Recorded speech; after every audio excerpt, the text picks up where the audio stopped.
Grab your drinks and have a seat. It's time for serial killers.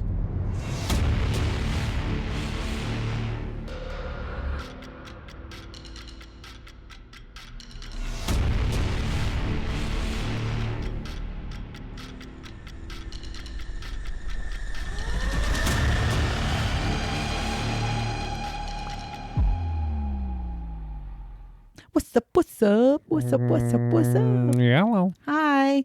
We're here. I'm T. I'm Jay. We didn't say that last week.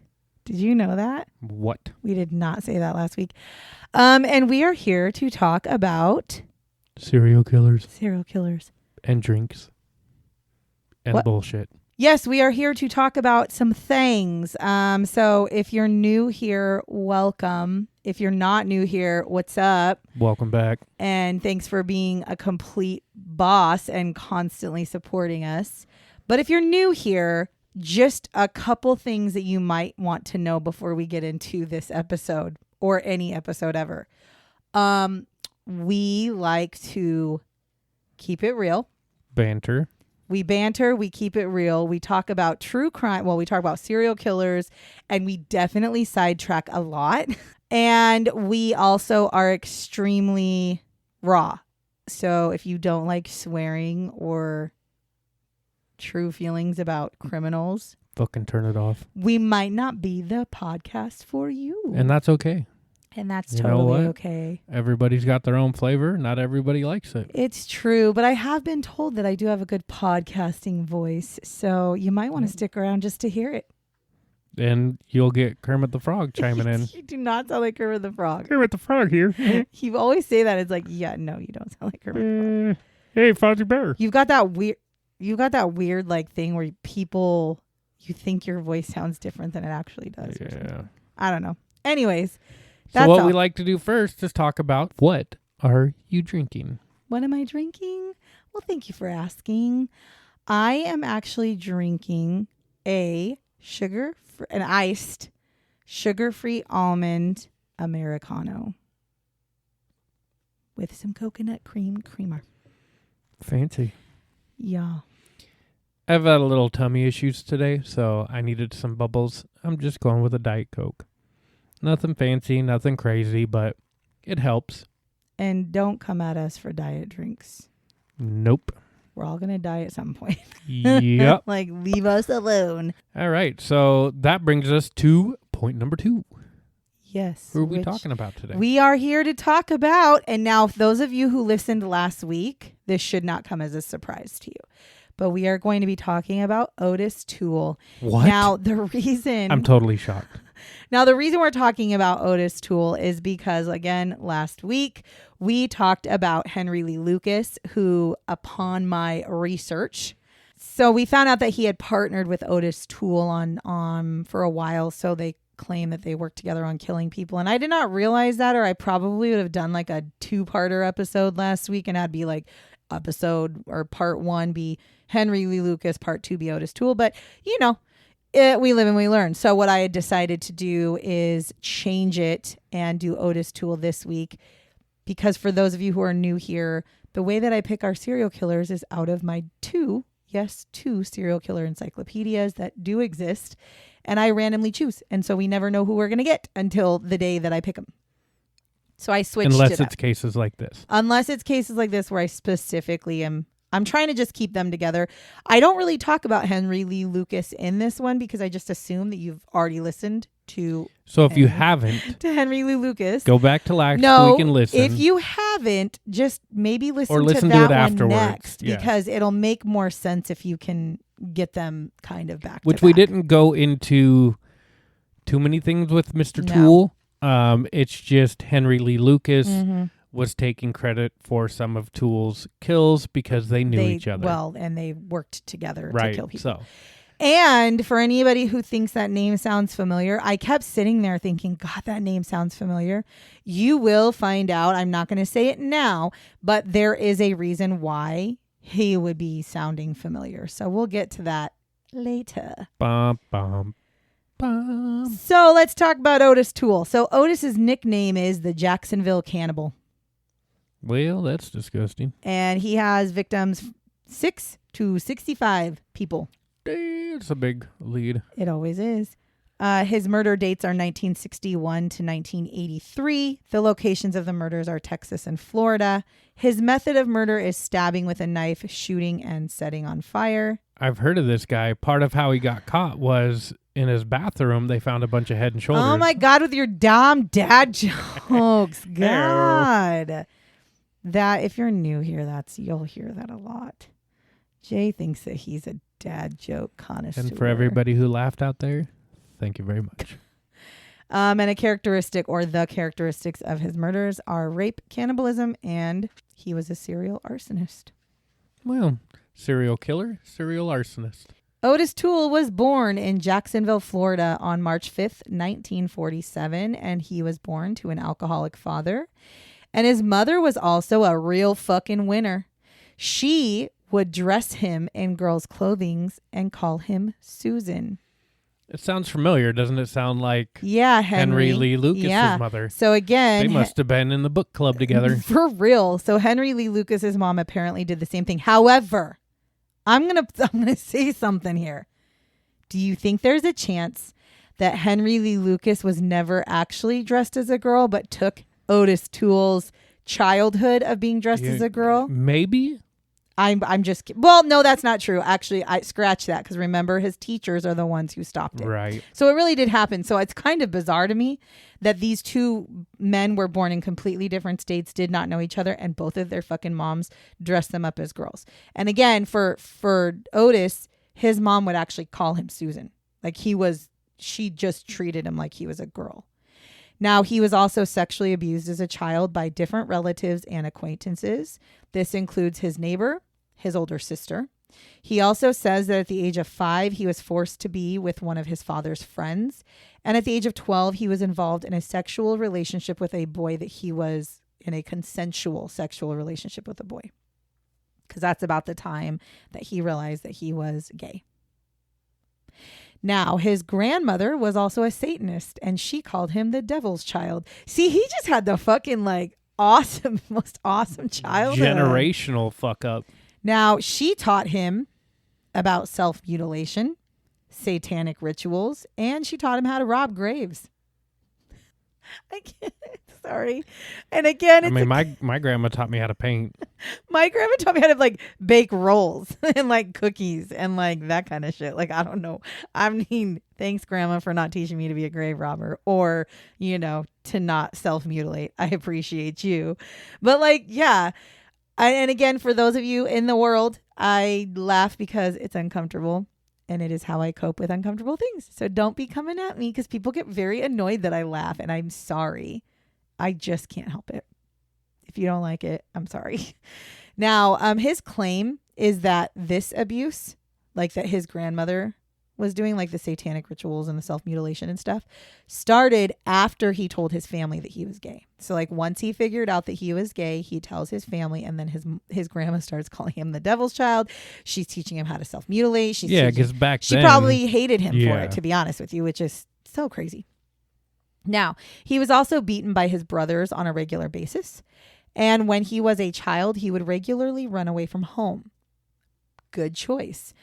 He would often sleep in abandoned homes during that time. So he would literally leave home and go find an abandoned house and just stay there for days on end because it beats being at home, which is awful. Because I don't know how old he was when he started running away. But I mean, the fact that he, at the age of 5 is being forced to do sexual things with people. And the fact that at the age of 12, he's actually in a relationship with somebody, but knows that he's gay, but is getting beat up regularly. I mean, I can imagine he probably started running away when he was 8 or 9 years old, honestly. And then he's living in these abandoned houses by himself. That's a really rough ass life. Now, obviously he would end up going back home because this was his thing. He ran away a lot and then end up back at home. Now, it was also discovered that when he was a child, that he would become sexually aroused by fire. And so this is actually what leads him to become a serial arsonist, is that he gets a sexual arousal from fire. Now, his IQ was also measured and scored at a 75. Now, 100 Anything below 100 is considered an intellectual disability. So he had a mild intellectual disability. And for people who really want to know, an intellectual disability is what used to be called retardation. So he had been diagnosed with mild intellectual disability, which means most people who are in that scenario who score under 100 in the intellectual disability, not intellectual, oh my God, on the IQ score, it means that they oftentimes lack even sometimes like being able to do basic things. Not to the point where they can't take care of themselves, but almost to that point. If you are somebody who scores under 100 in even today, a lot of times you actually can get disability because it is believed that you cannot hold a job based on the fact that your intellectual disability would affect that. So that you have to keep that, and not that that's giving any excuse for the shit that he did, but I'm just saying this is just to know that he also was struggling in that arena as well. Now, Ottis also had epilepsy and he suffered from grand mal seizures. Now, as a teenager, he was actually a prostitute. And when Ottis was in 9th grade, he drops out of school, which, it's all par for the course, I feel like, at this point. Like I just listened to his life and I'm just like, I feel like it's fake.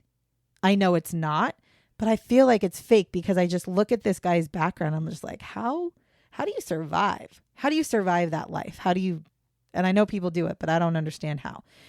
He also, after he dropped out of school and became a prostitute, he would also frequent gay bars and he would pick up people at the gay bars and that's how he made his money. Now, when he was 17 years old, he was arrested for the very first time for loitering, which is so weird. It's so weird. Like you get arrested just for standing loitering. around. Like that's lock him up. Now, Ottis's activities between 1966 and 1973 are actually extremely unclear. Nobody really knows what happened, and it's because they're not even sure where he was during that time. Now, what they believe is that he was drifting around the southwestern part of the United States. So when he's 19 years old, he's perusing or like gallivanting throughout they believe it was the southwestern part of the United States. And they believe that he would actually support himself through prostitution and panhandling. But they have no actual idea. He won't say. And I'm assuming, if I'm an assumption person and I'm a gambler, which I am, I'm betting that he probably killed people during that time. That's why his number that's probably why. 63. Yeah, that's probably why they're not really sure on the actual number of people, because they probably have some suspicions that he may have killed people. Because I'm assuming that I'm not assuming. I know that he started killing at an early age, according to him. So there's no way that he killed and then just didn't kill until much later in life. I'm assuming that he would probably kill people and maybe steal from them or something. I don't know. Now, in 1974, he actually is living in Nebraska, and he becomes the prime suspect in a murder of a 24-year-old girl named Patricia Webb. Now, shortly after this comes out, he leaves Nebraska. He's like, yeah, I'm out. Which also, why'd you let him leave? I guess it's the 70s, so maybe he just left and they're like, no, we don't know where he went. But I'm like, if he's a suspect, why did he get to leave? So he leaves. He actually settles for a small amount of time in Boulder, Colorado. Now, 1 month later, he becomes the prime suspect in the homicide of a 31-year-old Ellen Holman as well. Now, at this point, Ottis is kind of in Boulder, Colorado? Okay. And he's kind of like, Gotta go. I think I'm feeling like the walls are closing in on me. And so I think I'm going to leave Colorado and I'm going back to Florida. So he goes back to Jacksonville, Florida, which again, what? Now, on January 14th, 1976, Ottis actually marries an older woman. And later, he actually states, later in life, he states that he married her because he wanted to hide the fact that he was gay. But the marriage actually itself only lasted for 3 days because she found out that he was gay. And she was like, I'm out. That's not for me. So also in 1976, Ottis Toole at that point meets a man named Henry Lee Lucas. Ooh, there he is. We've already talked about it, but does he sound familiar? Yes, we talked about him last week. So they actually met at a soup kitchen and they became lovers. So with Henry, it said that they thought they were a couple, but in this one, when I did the research, it actually, yes, he said. They did become lovers. And of course, as you know from last week, if you listened to the episode, they both claimed to be accomplices to each other's murders. So both of them had actually come out and confessed to all these murders, claiming that they did them together. Now, here are the murders that Ottis had claimed responsibility for, but he was actually never convicted of. Okay, so again, we're kind of going down the same road with like Henry Lee Lucas, where he claimed that he did these, but then he never was convicted. However, he was not convicted, not necessarily because he didn't do them, but because they didn't have any evidence to convict him. And I don't think they were willing to just take his confession. Right. Probably because of the Henry Lee Lucas thing. Yeah, no shit. But also because, actually, I don't know why. When somebody confesses, I don't fucking know why we're not just listening. Well, I mean, I guess you have to have a reason to believe it, and they were trying to figure out if he could have possibly done them. I don't know. However, I'm going to go into it anyway. So in 1961, he says that he had ran a person over who was a traveling salesman that he had met, and he killed him with a car. He also claimed that he had strangled a woman to death, all in 1961. And by the way, Ottis is only 14 years old in 1961. So according to him, he killed 2 people at least at the age of 14 years old. Now, the traveling salesman was more so because of, I think it had to do with like sexual purpose, like something sexual had happened and he didn't want to, and so he ran him over the car. Then September 24th, in 1968 in Savannah, Georgia, he strangled a woman and then burned her body, which again, like that, I totally believe because he is an arsonist, right? So that makes sense. April 1974 in Lincoln, Nebraska, he shot and killed Patricia Webb, who was 24, which is the one that he was a suspect in. Then September 19th of 1974 in Colorado Springs, Colorado, he stabbed Yoon Lee, slashed her throat, and set her on fire, but she survived. So here's the thing. Damn, that's a story. Here's the thing about that one. If she survived, I mean, maybe she didn't see him, but I'm like, man, if she survived, did she say he didn't do it, or does she not know? Also in 1974, he raped a girl, Soon Oak. He raped her cousin, stabbed her, shot her, and then set her on fire. Which again, the ones that he sets on fire, I completely think he did because he's an arsonist. He's an arsonist. Now, October 10th, 1974 in Pueblo County, Colorado, he shot Ellen Holman, who was 31, with a .38 3 times in the head. Then on July 31st, 1976 in Milwaukee, Wisconsin, he robbed Alice DeBon, who was 70, then sexually assaulted her and strangled her with a wire. Then on August 16th, 1976 in Pueblo County, California, he sexually assaulted Sharon Kopp, who was 35, tortured her, beat her to death, then dismembered her body. On February 12th, 1977 in Houston, Texas, he beat to death Bernice Price Erdman, who was 76, with a frying pan and his fists. Then on March 1st of 1977 in Waldo, Florida, he shot Julie Cohen. Then on November 30th, 1977, in Oklahoma City, Oklahoma, he shot Tina Williams, who was 17, with a .38 twice in the head.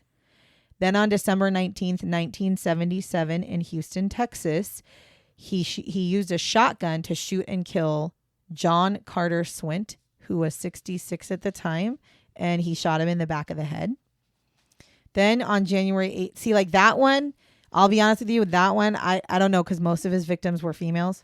Yeah, most of them were females. And most the shooting, of them, like the damage was from the front. Yeah, and the shooting, again, the ones that are shooting, I just don't know. Like in all of the ones that he says he did them, but I don't know. The fire ones are the ones that I'm really like, yeah, for sure. January 18th, 1979, Alfred Treviso is stabbed multiple times in his stomach, thighs, and chest.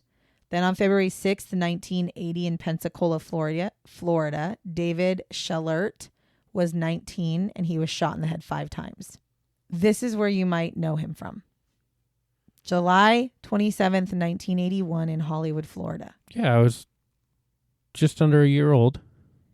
Adam Walsh, who was 6 years old. He died by asphyxiation and was decapitated. And yes, this is John Walsh's son. John Walsh is the one who started America's Most Wanted because his son was killed. And so they're saying this guy did it. Yeah. Now, he claimed that he had picked up Adam in a Sears parking lot. He also said that he offered him candy and toys to get him to follow him. He said then he punched him in the face. And when Adam cried, he continued to beat him. And then he decapitated him. Now, the thing that's really frustrating about this one, now again, okay, so for those of you who don't know who John Walsh is the guy who's like America's Most Wanted. Like he was a big time in the 80s and 90s for America's Most Wanted. Now he started that because of his son. I mean, I don't know if it was because of his son, but no, it was. But I mean, he most definitely, his son had a lot to do with that. Now, John Walsh had said, like, I absolutely think Ottis Toole did this, like 100%. You know, once he like confessed to it and stuff, he was like, yep. Now, the police end up losing Ottis Toole's impounded car and the machete that he supposedly used for the decapitation. So they were unable to press charges for him against him because of that. The police lost.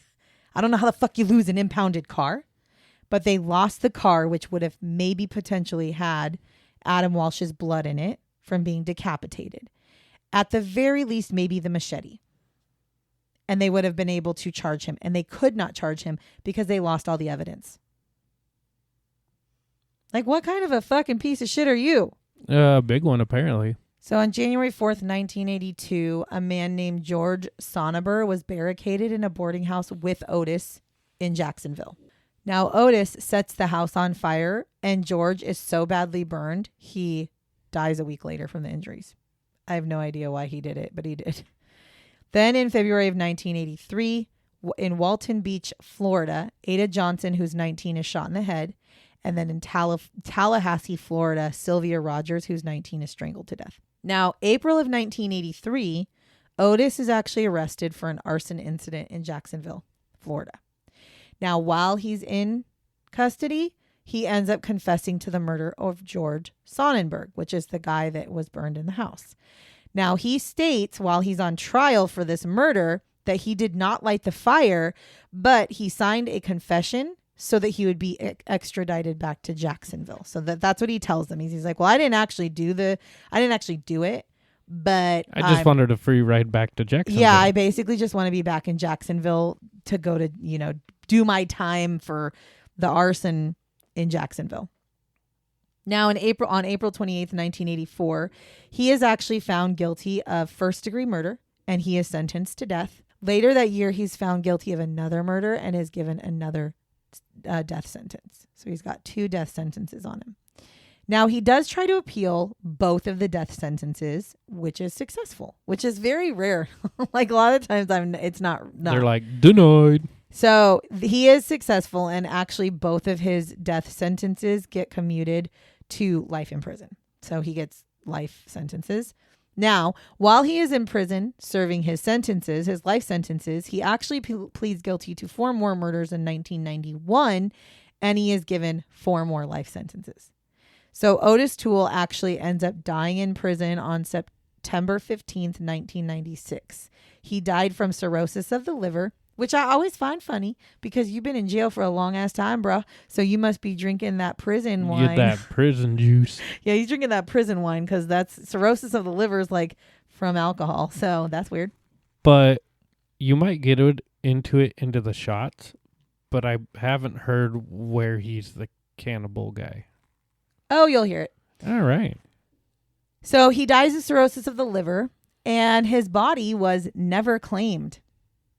Because remember, his family's full of winners. And he's actually buried in the Florida State Prison Cemetery because his family never claimed his body, which, to be fair, I mean, if that was my brother, I probably wouldn't claim his ass either. I'd be like, nope, I have no idea who that is. So that is the story of Ottis Toole. Would you like to know the shots? Absolutely. Okay.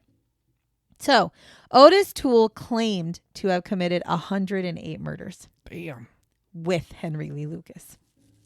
Oh, so they did 108 together. Yeah. So according to Ottis Toole, and Henry Lee Lucas, they committed 108 murders together. Now, for realsies, though, they basically, it's the same as Henry, they kind of lied about a lot of them. Like, they actually weren't able to corroborate a lot of them.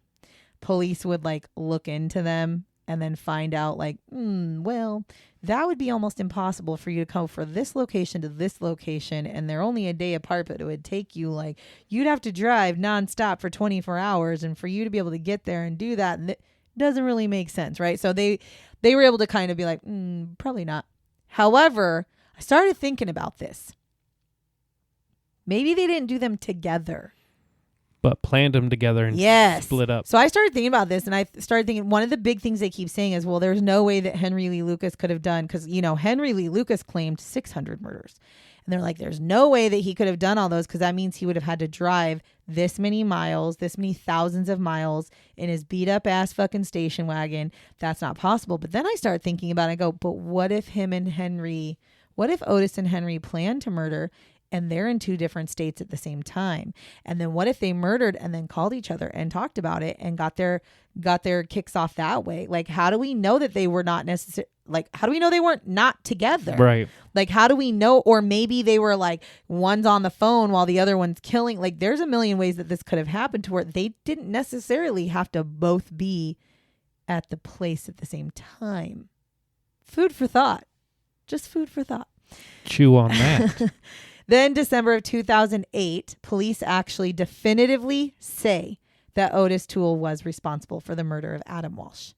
Now, his confession that because he came out and said, oh, I definitely killed that. Like, he actually said, like, because he's kind of a piece of shit. If you haven't figured that out by now. He's kind of a piece of shit because he confesses and then he recants. Nope, I didn't do it. Then he confesses again and they're like, bruh, you said you didn't. And he goes, no, I definitely killed him. Like, he most definitely said, like, no, I killed him. Like, very straight face, serious. And so Henry Lee Lucas actually said, oh no, he killed that boy. Like, and he said it like that, which also, what the fuck? Oh no, he killed that boy. Like, you're proud of it. Like, you fucking garbage humans. Anyways, but yes, so in 2008, it is definitively, which is why I said people might know who Ottis Toole was, because in 2008, his name was all over the news and all over media, because they finally had been able to put to rest who killed Adam Walsh. And John Walsh said, like, I've always thought it was him. So, because, well, he was right. Now, here is a snippet of a conversation between Henry Lucas that was recorded in November of 1983 by the Texas police, and it was between Henry Lucas and Ottis Toole. So Ottis Toole says, remember that one time I said I wanted me some ribs? Did that make me a cannibal? To which Henry Lee Lucas says, you wasn't a cannibal. It's forced of the devil, something forced on us that we can't change. There's no reason denying what we become. We know what we are. To which Ottis Toole says, remember how I like to pour some blood on them? Some taste like real meat when it's got barbecue sauce on it. And then Henry Lee Lucas says, Ottis, you and I have become something people look on as animal. There is no way of changing what we've done, but we can stop it and not allow other people to become what we have. And the only way to do that is by honesty. So there's your cannibal. And that's how he got the nickname off of that one conversation. I thought there was going to be a lot more cannibalism with the murders. Listen, I don't know how he got his nickname because nobody said it, but I'm assuming they called him the Jacksonville Cannibal because I'm assuming there's a little bit more to the details of the bodies that were found in the area in Jacksonville. And he did, being that he was somebody from Jacksonville, he did admit to being a cannibal and liking to eat it. Now, when Ottis was originally arrested, so remember, he got arrested literally for arson. Like, he did not get arrested for anything that had to do with murder. But when he was arrested, he was actually really tight-lipped about the murders. Like, he wasn't going to say shit. However, around the same time, Henry Lee Lucas was also arrested. And he found out that Henry was singing like a canary about the murders. And so he was like, well, fuck it. I guess I'll tell them too. And so he starts telling them became too. a competition do to be like who could be more notorious or whatever. Could be. It could be.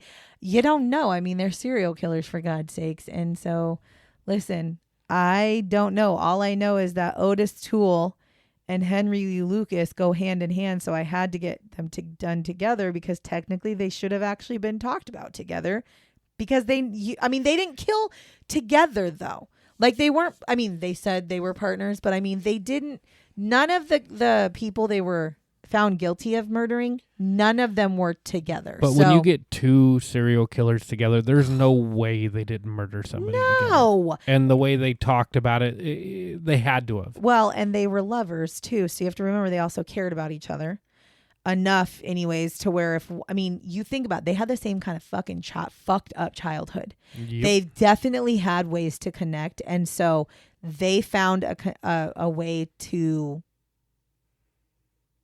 They found their perfect, their perfect match because they both went through similar childhoods. They both had the same desires and urges. And then on top of it, they both were okay with killing people. So I would never say that they did not kill together. They can't prove that they killed together. They say they killed together. But I agree with you. There is no way that these two men met when they were in their fucking 20s already killing people, because also let's not forget Henry Lee Lucas killed his first person when he was 14 as well. So let's not pretend like these guys didn't already have murder under their belts and then they meet somebody who's just like them. That is a recipe for disaster. So when they say no, they couldn't possibly have killed all those people, I'm not so sure, because they could have killed them but separately. Yeah, 100%. When I was researching, I think they've killed together. Oh, they probably have. But I'm just saying, Ottis Toole, for instance, I'm just going to bring up one thing from the last episode is, remember towards the end of the episode, I said, I just want to know what happened to Ottis Toole. He all of a sudden disappeared. So right then and there, he was not, because remember I said, I wonder if he got arrested. No, he hadn't been arrested yet, but he was killing people. So how do we not know? How do we know that they weren't just in communication? Yeah. But killing people and then talking to each other and telling each other about it, because they were maybe it excited them. Maybe that was part of the reason they killed. I don't know. But it makes a lot of sense to me that they claim all these murders, because you had said, you're how does he have so much knowledge of all these murders with Henry Lee Lucas? Look at us. We both like talking about serial killers, and now we're here together doing it together. So it'd be the same thing. I think one of us is a little more obsessed than the other, though. I'm not going to lie. Yeah. I'm pretty sure all the audience out there can figure out who. You, obviously. Wrongo. Just you. It's fine. That's why I'm so tired all the time. I sleep with one eye open, just in case. I really do. And again, I will reiterate one more time for those of you who are new here. The reason that I'm so obsessed with serial killers is because I wish I could be one. No. No. If I lived a different life, if my life had worked out differently, I would have loved to be a psychologist who interviews and talks to serial killers, because I just am fascinated with the fact that humans could actually do this to somebody. Not because I think it's good, but as a person, I don't know how somebody could just blatantly want to kill somebody. I don't have that urge, Yeah. So I find it very interesting, and I would love to sit down, especially the serial killers that are really willing to have conversations. There are quite a few that are really seriously willing to sit down and talk to you.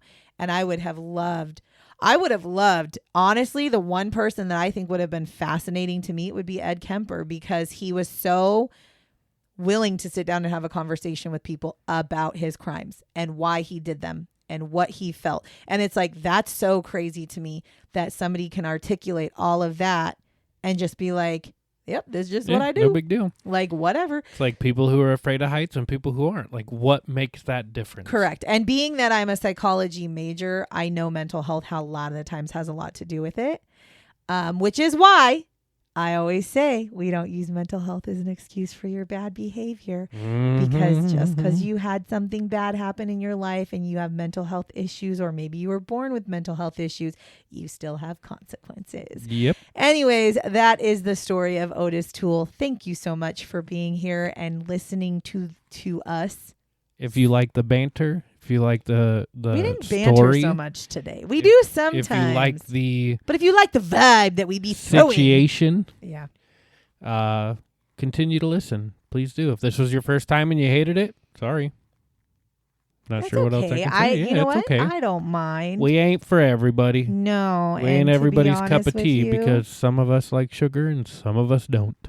Correct. So yes, thank you very much. As per usual, follow us on all of our socials. Follow us on what you're listening to. Share us if you think that we are somebody else's cup of tea. We would love it. And other than that, I'm going to say thank you so much for listening to us share the story of Ottis Toole, the other half of Henry Lee Lucas. Until next time, goodbye. Bye-bye. Remember to lock your doors and bar your windows. Until next time.